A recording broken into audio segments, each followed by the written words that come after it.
was I going to tell you? Oh, my husband never gave me any information. He was just tight-lipped. Uh, so one day, see, we were out here in Arizona, and he says we were going to Bob's house. I said, okay. I got in the car, we went over to Bob's house, and so I went over, and Bob was off the tall.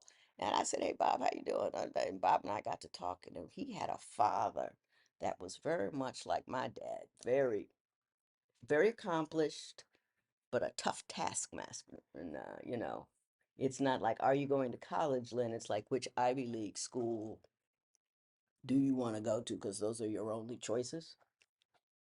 I mean, that's how we were raised, my sister and me both. I mean, it was just, there was no, you know,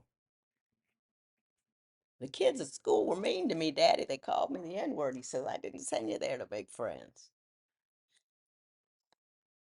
But anyway, so we were talking about our fathers, and it was just interesting and fascinating going about this and that. And I said, hey, you know what, Bob, you're awfully tall. Have you ever played any basketball? And he said, I did play a little. I said, well, did you ever play in the NBA? And he said, I did play in the NBA at one point.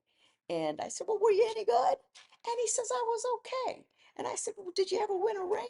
And he said, no, I didn't. I said, that's interesting about reward and risk and reward and work. And we started talking and talking. Just fascinating. Then he said, do you want a brats? And I said, yeah, I want a brats. And he cooked me a brats. And we had a ball. When we took a picture together and I hugged him, I was right here. His belt was right about here. And so I get in the car and I said, hey, Eric, did you know that that dude played in the NBA? He said, yeah. Have you ever heard of him? He said he was kind of good.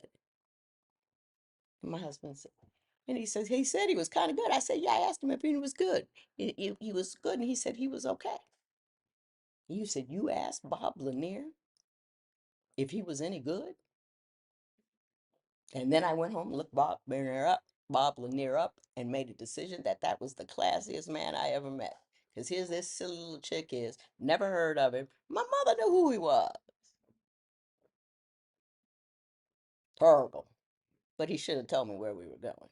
That wouldn't have happened had he done that.